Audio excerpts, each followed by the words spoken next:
Kami daripada kumpulan 6 akan membincangkan mengenai kajian terhadap laporan Ketua Adik Negara di Negeri Pahang yang merangkumi skop kajian dari tahun 2002 hingga 2018.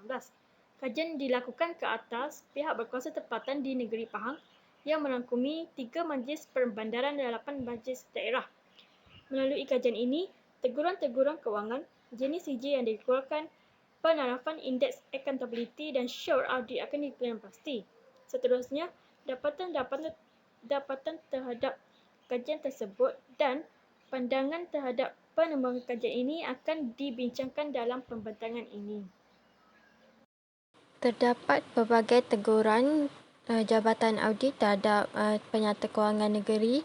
Antaranya ialah disebabkan isu dari aspek seperti pematuhan terhadap piawaian perakaunan, pematuhan terhadap undang-undang dan termasuklah peraturan kewangan serta kelemahan penyelenggaraan rekod kewangan dan perakaunan. Isu yang berkaitan adalah butiran yang tidak disahkan disebabkan tiadanya dokumen sokongan, rekod perakaunan yang perlu diselenggara tidak dikemaskini dan piawaian perakaunan yang tidak dipatuhi.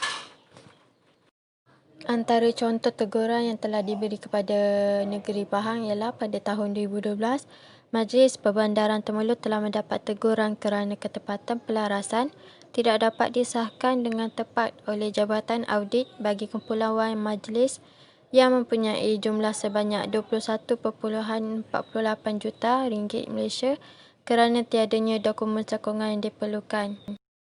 Selain itu, mengikut laporan Ketua Audit Negara juga, pada tahun 2014, Majlis Daerah Jerantuk juga telah diberikan teguran berkaitan ketepatan penghutang cukai taksiran yang tidak dapat disahkan oleh pihak Jabatan Audit kerana mempunyai perbezaan rekod sebanyak 0.40 juta melalui amal penyata kewangan dan ledger individu. Seterusnya adalah jenis-jenis sijil yang dikeluarkan oleh pihak audit terhadap penyata akaun bagi pihak berkuasa tempatan. Terdapat dua jenis sijil yang dikeluarkan di Negeri Pahang iaitu sijil tanpa teguran dan sijil berteguran.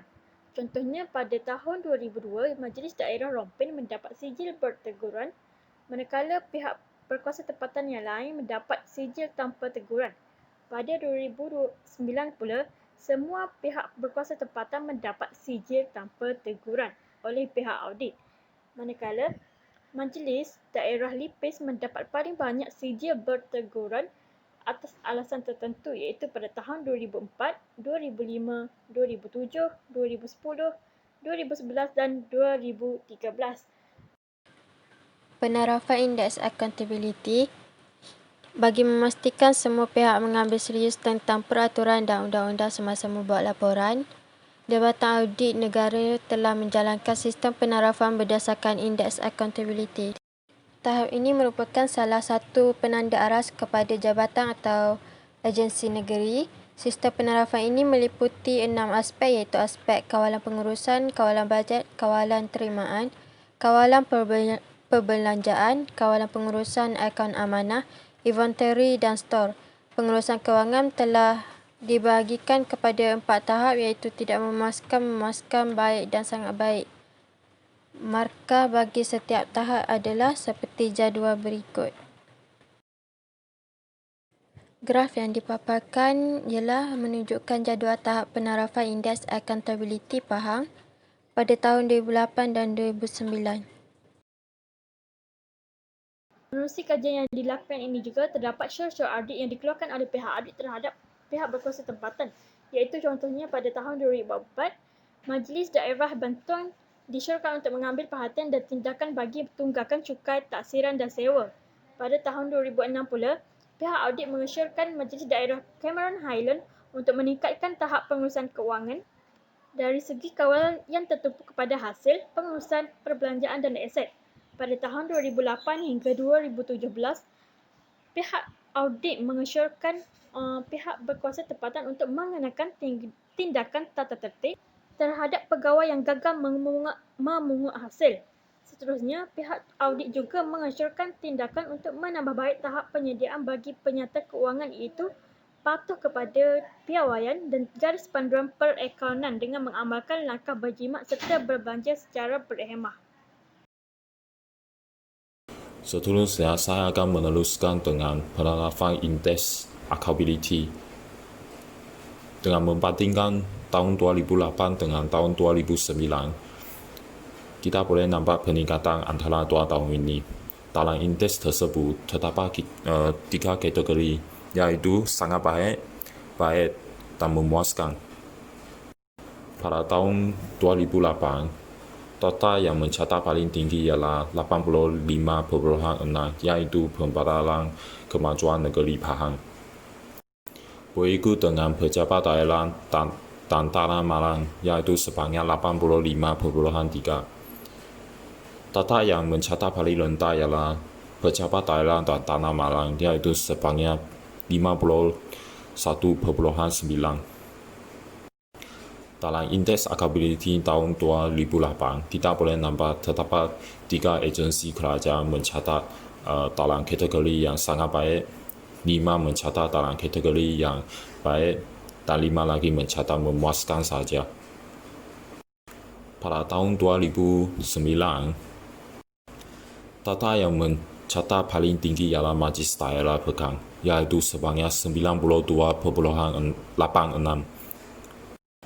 Berikut dengan Jabatan Perancangan Bandar dan Desa Negeri Pahang sebanyak 89,75. Data yang mencatat paling rendah ialah Majlis Agama Islam dan Adat Resam Melayu Pahang. Pada tahun 2009, terdapat satu sahaja data yang mencatat sangat baik dan satu sahaja mencatat memuaskan. Yang selebihnya adalah mencatat data yang baik saja. Dengan membandingkan dua tahun ini, walaupun pada tahun 2009 terdapat satu sahaja agensi kerajaan yang mencatat data yang sangat baik, tetapi kebanyakan mencatat data yang baik, yaitu melebihi 80% berbanding dengan tahun 2008.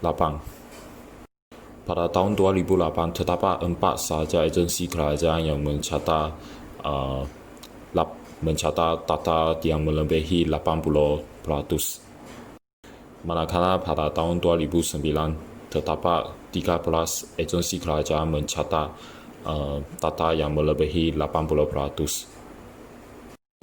Selain itu, pada tahun 2008, terdapat 5 agensi kerajaan mencatat data yang memuaskan saja, yaitu di bawah 70% ke bawah. Manakala pada tahun 2009, terdapat satu sahaja data yang mencatat di bawah 70%.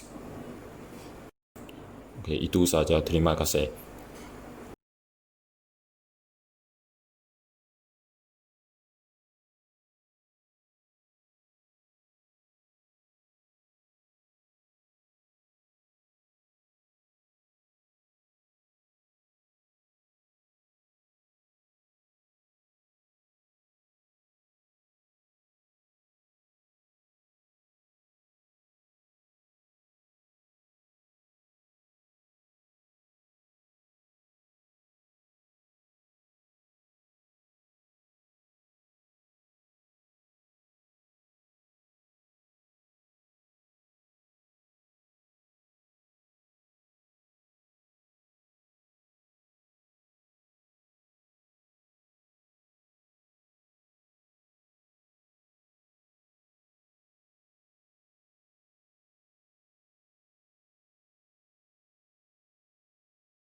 Berdasarkan dapatan kajian yang diperoleh, Negeri Pahang kebanyakan menilai dan menganalisis laporan audit berdasarkan keberkesanan indeks accountability bagi tempoh tahun tertentu.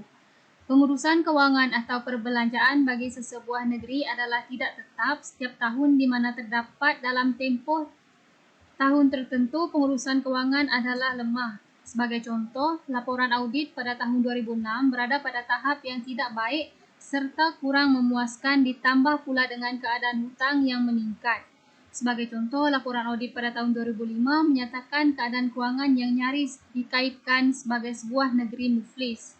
Oleh itu, jabatan dan agensi negeri mengambil keputusan untuk menilai serta menganalisis sama ada laporan tersebut mematuhi undang-undang dan peraturan kewangan yang sudah sedia ada ditetapkan oleh kerajaan pada tahun 2007.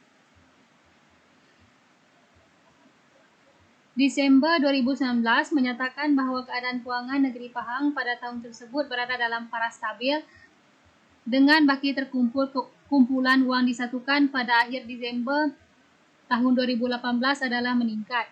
Prestasi sebegini sudah tentu menjadi kepuasan hati bagi semua pihak, termasuk masyarakat di negeri itu sendiri.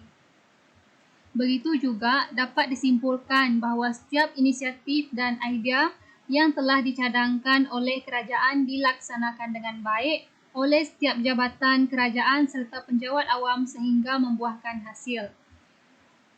Secara kesimpulannya, laporan audit di negeri Pahang menitikberatkan aspek pembangunan dan mengutamakan kewangan kepada golongan yang kurang berkemampuan atau berpendapatan rendah.